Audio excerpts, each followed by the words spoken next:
Hola, Dios les bendiga. Bienvenidos a la clase número 14 de la materia de profetas menores. Este día vamos a ver al último de los profetas, que es el profeta Malaquías. Este libro solamente tiene 4 capítulos. Dice acá que Malaquías significa mi mensajero. Recuérdense que siempre, hasta la última clase creo, lo vamos a hacer. Leemos el material, ¿verdad?, que tenemos acá, tratamos de leer la Biblia y es súper importante que usted pueda poner una pausa, quizás al video, y luego de leer la Biblia continuar, ¿verdad?, para que nosotros podamos tener una mayor comprensión, ¿verdad?, de lo que debemos aprender de este libro. Dice que el propósito es enfrentar al pueblo con su pecado y restaurar su relación con Dios. El destinatario, los judíos en Jerusalén y el pueblo en todas partes, ¿verdad? Es decir, por todo el mundo. La fecha se cree que fue alrededor del año 430 a.C. El marco histórico, vemos a Malaquías, Ageo y Zacarías, que fueron profetas en Judá, que es el reino del sur. Si ustedes se recuerdan, ¿verdad?, el reino estaba dividido en el reino del sur y el reino del norte. El del sur tenía 2 tribus y el del norte tenía 10. Del post-cautiverio, dice, Ageo y Zacarías reprendieron al pueblo por su fracaso en la reconstrucción del pueblo. El mensaje de Malaquías, dice, es un reproche y condena. Describe la vida espiritual del remanente que había regresado de Babilonia. Eran insensibles al gran amor que Dios les mostraba, no se percataban de su alejamiento de la voluntad de Él, ¿verdad?, y de los caminos, no reverenciaban al Señor y de hecho lo menospreciaban. No veían nada malo en ellos. Su actitud hacia Jehová se pone de manifiesto en la repetición frecuente de la expresión en que. Los pecados de Israel que indignaron a Nehemías eran los mismos que irritaron a Malaquías y eran las faltas siguientes. 1, la corrupción del sacerdocio, que sabemos que estamos hablando de la parte espiritual, ¿verdad?, del pueblo. Luego dice el matrimonio con extranjeros después de divorciarse de sus esposas israelitas. Recuérdense que Dios les había dicho que no se mezclaran con los extranjeros fuera de ellos, ¿verdad?, y ellos lo hicieron. Y otra de las faltas fue la negligencia en dar diezmos y ofrendas. Esto formaba parte, ¿verdad?, de lo que como pueblo debían hacer para que ellos pudieran ir subsistiendo. Luego dice que el profeta también indica el lugar y las perspectivas del remanente piadoso en la nación. Vemos el capítulo 1 que habla del gran amor de Dios por Israel y lo vemos del versículo 1 al 5. Aquí en la palabra, ¿verdad?, en su Biblia dice amor de Jehová por Jacob. Acuérdense que Jacob también es Israel. Y dice profecía de la palabra de Jehová contra Israel por medio de Malaquías. Yo os he amado, dice Jehová, y dijisteis, ¿en qué nos amasteis? No era Esaú hermano de Jacob, dice Jehová, y amé a Jacob, y a Esaú aborrecí y convertí sus montes en desolación y abandoné su heredad por los chacales del desierto. Cuando Edom dijere, nos hemos emprovecido, pero volveremos a edificar lo arruinado. Así ha dicho Jehová de los ejércitos, ellos edificarán y yo destruiré, y les llamarán territorio de impiedad y pueblo contra el cual Jehová está indignado para siempre. Y vuestros ojos lo verán y diréis, sea Jehová engrandecido, más allá de los límites de Israel, ¿verdad? Aquí le muestra el amor, ¿verdad?, que siempre le ha tenido Dios al pueblo de Israel. Y como pueden ver, ¿verdad?, estábamos leyendo las faltas. A pesar de todas las faltas que Israel pudiera tener, Dios siempre mantenía ese amor por ellos. Luego, en los versículos del 6 al 14 se habla de que Jehová reprende a los sacerdotes, ¿verdad? Eso es en la palabra. Para continuar, ¿verdad?, vemos que en estos versículos del 6 al 7, por decir algo, 2 versículos nada más, dice, el profeta pasa del amor de Dios a la ingratitud de su pueblo. Jehová había tratado al pueblo de Israel como un hijo, pero ellos no le habían dado el justo respeto a Dios por causa de la impiedad de los sacerdotes. O sea, los sacerdotes eran sus líderes espirituales y obviamente ellos eran los que les tenían que dar el ejemplo. Pero ¿qué pasaba? Ellos en realidad no estaban haciendo su papel de sacerdotes. Dice en el 6 y 7, honra al padre y el siervo a su señor. Si pues soy yo padre, ¿dónde está mi honra? Y soy señor, ¿dónde está mi temor? Dice Jehová de los ejércitos: oh sacerdotes, que menospreciáis mi nombre y decís: ¿en qué hemos menospreciado tu nombre? En que ofrecéis sobre mi altar pan inmundo, y dijisteis: ¿en qué te hemos deshonrado? ¿En qué pensáis que la mesa de Jehová es despreciable? ¿Verdad? Estaba establecido, ¿verdad?, la forma en cómo ellos debían reverenciar, ¿verdad?, a Dios, y ellos no lo estaban haciendo. Y obviamente si los sacerdotes no lo hacían, mucho menos lo iban a hacer el pueblo. Dice: el desprecio del servicio establecido por Dios denota desprecio de Jehová, ya que estaban ofreciendo animales ciegos, cojos y enfermos, lo cual eso estaba prohibido por la ley mosaica, y eso lo vemos en Levíticos 22, de los versículos 20 al 25, ¿verdad?, donde no se permite un sacrificio con esas cualidades. Dice que tenían la audacia de ofrecerle a Dios lo que no se habían atrevido a presentarle a su gobernador. Sus oraciones nunca podrían dar resultado en tanto siquiera presentando tales sacrificios. Era responsabilidad de los sacerdotes, y Malaquías los culpa directamente a ellos. La adoración era superficial y carente de sinceridad, por lo que Jehová prefería que cesara. Eso lo vemos en el versículo 10. Dice: ¿quién también hay de vosotros que cierre las puertas o alumbre mi altar de balde?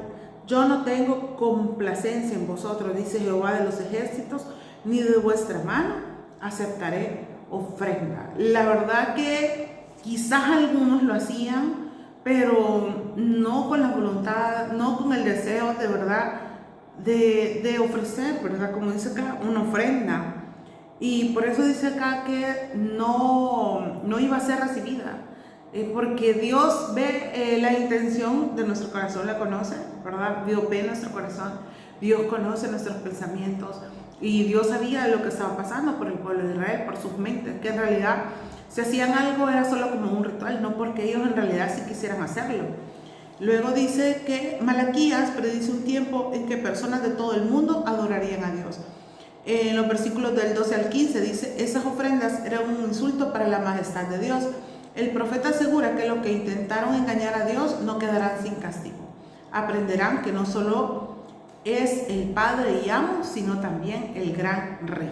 Eso lo vemos en el versículo 14. Dice: maldito el que engaña, el que teniendo machos en su rebaño promete y sacrifica a Jehová lo dañado, porque yo soy gran Rey, dice Jehová de los ejércitos, y mi nombre es temible entre las naciones.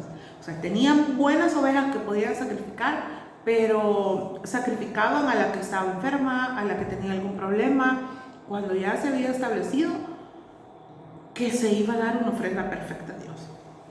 En el capítulo 2 dice, sigue la reprensión de los sacerdotes de parte de Jehová. En el 1 habla de un mandamiento. Vemos: ahora pues, oh sacerdotes, para vosotros es este mandamiento. Y si no oyereis y si no decís de corazón dar gloria a mi nombre, ha dicho Jehová de los ejércitos, enviaré maldición sobre vosotros. Es decir, que sí eran sacerdotes, pero lejos de acercar al pueblo hacia Dios, lo que estaban haciendo era alejarlo, ¿verdad? Entonces no estaban cumpliendo con sus funciones. Obviamente no estaban cumpliendo con lo que Dios quería que ellos hicieran. Malaquías anuncia el castigo que les espera si no se arrepienten sobre los sacerdotes que se niegan a escuchar las advertencias de Dios y dejan de glorificarlo y se pronuncian maldición. Se les recuerda el pacto de Leví, que era un pacto de vida y de paz. Vida y paz tienen aquí un sentido más completo, a fin de expresar el fruto que se obtiene al guardar dicho pacto. Eso lo vemos en los versículos 4 al 6.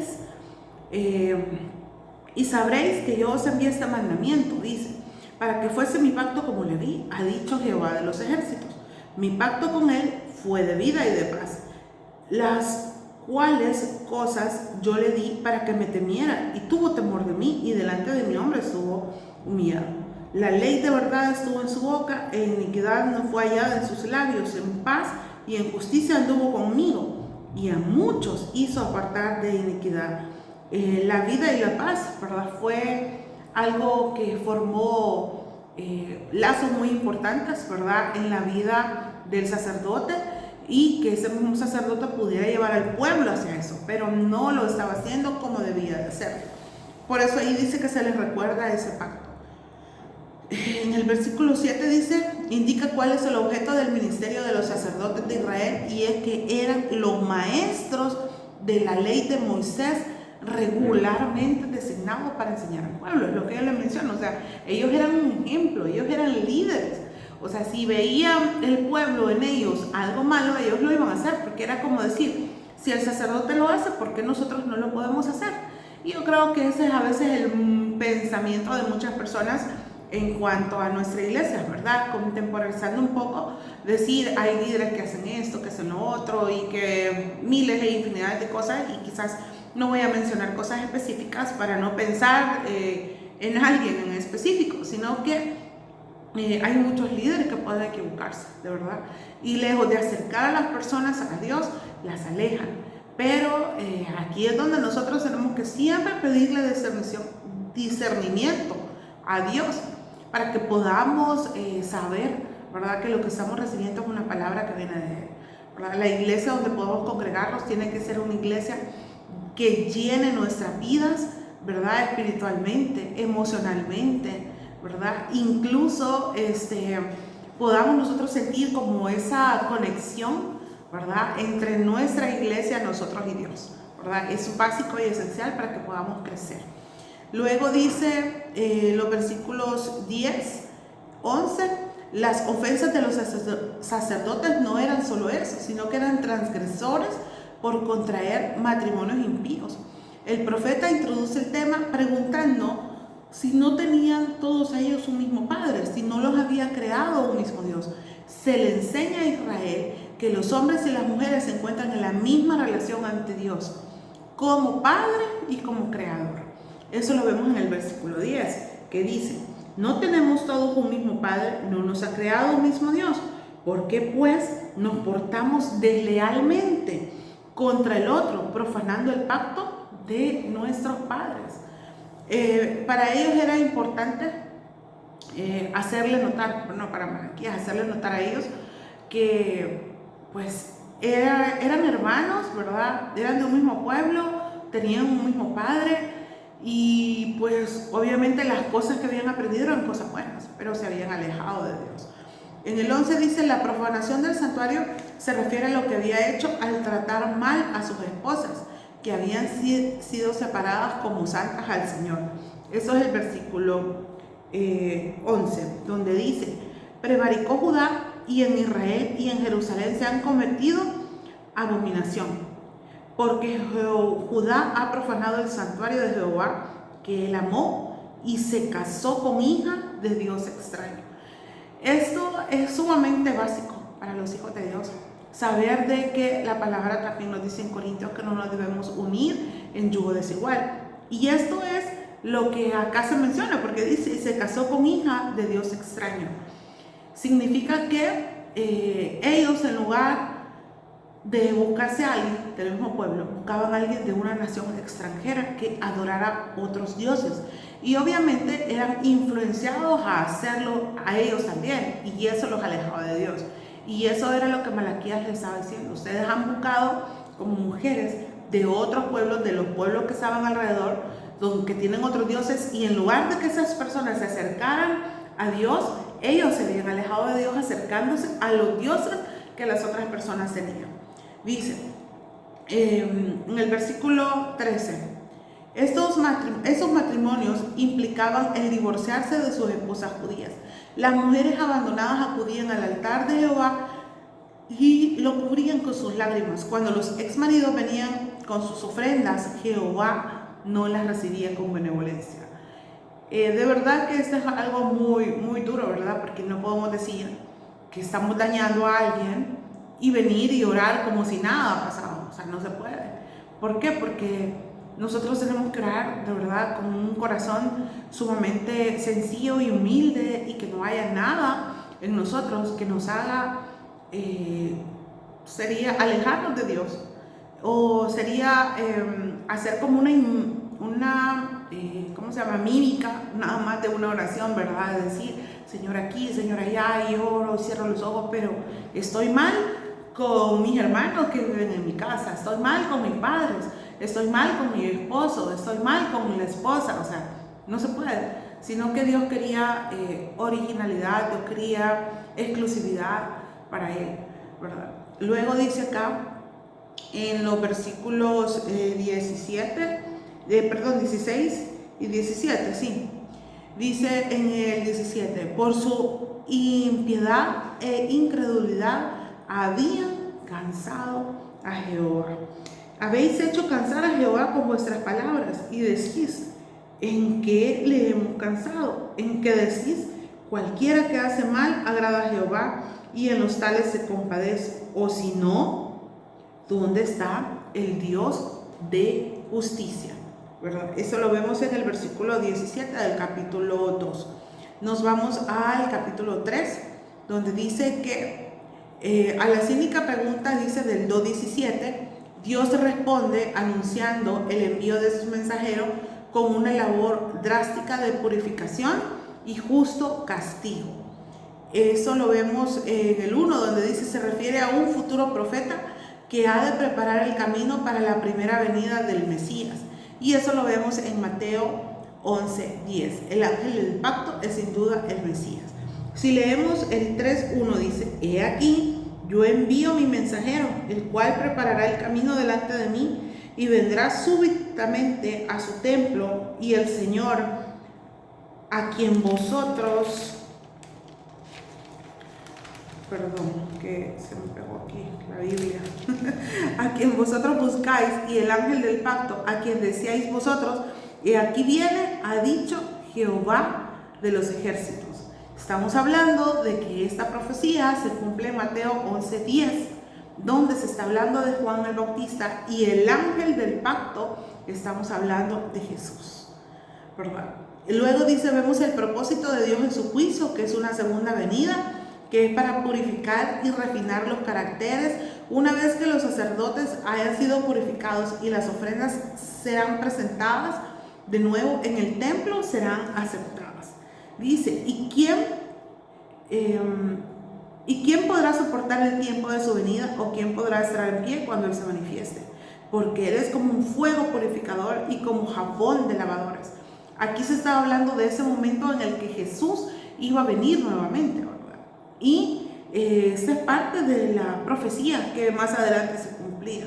Y se sentarán, dice, para afinar y limpiar la plata, porque limpiará a los hijos de Leví, los afinará como oro y como plata, y traerán a Jehová ofrenda en justicia. Aquí vemos un propósito, y quizás era en su segunda venida, que es purificar y refinar los caracteres, ¿verdad?, de las personas, de todos, la verdad, de todos. Y está manifestado, ¿verdad?, acá que eso se va a dar. La purificación para unos será castigo para otros. Los responsables de injusticias sociales no solo pecan contra su prójimo, sino también contra Dios. Con su conducta demuestran que no tienen temor de Dios. Eso lo vemos en el 5, dice. Y vendré a vosotros para juicio, y será pronto testigo como los hechiceros y adúlteros, contra los que juran mentira y los que defraudan en su salario al jornalero, a la viuda, al huérfano, ¿verdad? Está hablando de estos, digamos, personajes que son importantes, de los cuales la Biblia siempre nos ha dicho que hay que tener cuidado. Y los que hacen injusticia al extranjero, no teniendo temor de mí, dice Jehová de los ejércitos. El profeta, ¿verdad?, exhorta ahora ya en el versículo 6, dice, exhorta al pueblo a un genuino arrepentimiento que se traduzca en acciones concretas, en cosas que se vean, no solo que digan, sino que se vean. En los versículos 7 dice que el pueblo ha cauterizado su conciencia y se niega a volverse arrepentido a Jehová porque ha perdido el sentido del pecado. Y eso no solo fue en ese tiempo, sino que también yo creo y considero que nosotros también estamos en ese tiempo, ¿verdad? De que hay gente que no quiere nada con Dios. Del 8 al 9 hablan de que le habían robado los diezmos y ofrendas, y al tratar de robarle a Dios se estaban robando a sí mismos porque tenían malas cosechas y hambrunas como juicios a sus pecados. Así eran malditos con maldición porque seguían defraudando de Dios, a Dios. Yo creo que este es parte de los versículos que son muy conocidos, ¿verdad? Donde dice, ¿robará el hombre a Dios? Pues vosotros me habéis robado. Y dijiste, ¿en qué te hemos robado? Y él dijo, en vuestros diezmos y vuestras ofrendas. El pueblo se había alejado totalmente, o sea, no solamente por el aspecto de adorarlo, buscarlo en sacrificio, sino que de todo, ¿verdad? Incluso esas cosas estaban faltando, ellos ya no veían quizás eso necesario, pero Dios les estaba diciendo a ellos que en todo eso se habían equivocado. Dice, el profeta señala el camino para obtener el favor de Jehová Dios, derrama sus bendiciones sobre los corazones totalmente entregados a él. Se le aconseja a la nación que lleve todos sus diezmos al alfolí para que haya alimento en la casa de Dios. Y yo creo que esta bendición hay que creerla, ¿verdad? Porque si usted viene y aparta su diezmo y usted lo hace solo porque, como la Biblia dice, ¿verdad? Lo voy a ir poniendo, o sea, no va a haber algo, o sea, tiene que nacer de su corazón, de verdad tiene que venir y decir, Señor, yo creo que esto que yo voy a dar, ¿verdad? Este diezmo, Señor, tú lo vas a bendecir, ¿verdad? Tú lo vas a bendecir lo que me queda a mí, y saber que las bendiciones vienen de Dios porque Él lo ha dejado establecido en su palabra y porque Él es así. Incluso puede ser que un día usted se atreva a decir, hoy no voy a diezmar, pero aún así Dios nos bendice. Pero esto era algo que el pueblo de Israel había descuidado por completo. Y yo creo que a veces, ¿verdad? Dios conoce nuestro corazón, la intención de nuestro corazón. Y nosotros también podemos poner a cuentas, nos podemos poner a cuentas con Él, ¿verdad? Luego tenemos aquí los versículos del 13 al 18 de lo que es el capítulo 3, donde dice, el pueblo se cree justo cuando en realidad estaba blasfemando contra Dios en su corazón, en su conducta y hasta en su palabra. Es súper importante, ¿verdad?, que se destaquen esas tres cosas. Estaban siendo blasfemando contra su corazón, estaban con su conducta y también hasta la palabra, la cosa que ellos decían. En realidad habían dicho que era inútil servir a Jehová. Eso lo vemos en el 13 y el 14. Vuestras palabras contra mí han sido violentas, dice Jehová.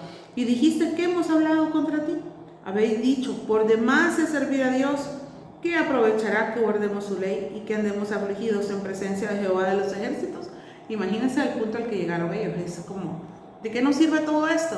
O sea, ellos no veían las bendiciones que venían. Ellos solo veían las cosas que debían hacer, pero nunca pensaron en las consecuencias y en las bendiciones que eso traería para sus vidas. Luego, si nos vamos al capítulo 4, estamos hablando donde dice el título, el advenimiento del día de Jehová. Porque aquí viene el día ardiente como un horno, y todos los soberbios y todos los que hacen maldad serán estopa. Aquel día que vendrá los abrazará, ha dicho Jehová de los ejércitos, y no les dejará ni raíz ni rama. Vea que ya se estaba anunciando, ¿verdad?, un día de purificación, pero también iba a ser un día de bendición. Más adelante se ve en los otros versículos, ¿verdad?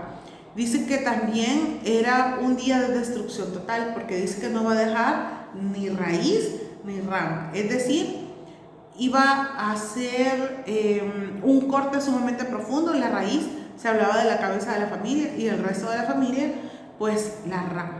En estos versículos tenemos las consecuencias de ese día para los justos. El cálido afecto del sol de justicia que trae salvación en sus alas, que representa a Dios mismo y en particular al Mesías de Israel. Donde dice el versículo 2, mas a vosotros, los que teméis mi nombre, nacerá el sol de justicia, y en sus alas traerá salvación, y saldréis y saltaréis como becerros de la manada. Súper bonito, ¿verdad?, pensar en esto, ¿verdad?, en ese momento, pero es para aquellos que en realidad busquemos de Dios, ¿verdad?, que busquemos, anhelemos. Yo sé que no es fácil en este mundo lleno de tantas cosas, pero podemos enfocarnos en el Señor y esperar todo lo que todavía hace falta que se cumpla en su palabra. Luego, los versículos 5 al 6 dice, así como vino Juan el Bautista con el espíritu y el poder de Elías, Eso lo vemos en Mateo 11, del 11 al 14, en Lucas del 1 al 17, antes de la primera venida. Elías vendrá en persona antes de la segunda venida. En resumen, la venida de Juan el Bautista fue un testimonio de fe y no el cumplimiento de esta profecía. Dice, Él hará volver el corazón de los padres hacia los hijos y el corazón de los hijos hacia los padres. No sea que venga y hiera la tierra con maldición. Porque en el 6 dice, en el 5, perdón, he aquí yo os envío al profeta Elías antes que venga el día de Jehová grande y temible. ¿Y qué es lo que va a hacer él? Hará volver el corazón de los hijos hacia los padres y el corazón de los padres hacia los hijos. Entonces, Elías vendrá en persona, por eso dice acá, antes de la segunda venida. Mire, son muchas cosas que igual no nos vamos a detener mucho a profundizar, ¿verdad?, en esas profecías, porque son temas de otra materia. Pero aquí quizás lo más importante de todo es que hemos visto la misericordia de Dios en estos 12 profetas que hablaron con el pueblo de Israel y le decían, vuélvanse. O sea, si ustedes se recuerdan, yo creo que el resumen de todo lo que hemos visto es eso, que volvieran su corazón hacia Él, que se arrepintieran, que lo siguieran. O sea, no veían el porvenir, su futuro, sino que ellos veían las consecuencias que estaban viviendo, pero por las malas decisiones que había tomado el pueblo de Israel. Pero Dios siempre le dio la oportunidad y Dios es así. Dios es un Dios de oportunidades. Gracias por llegar hasta acá. Bendiciones.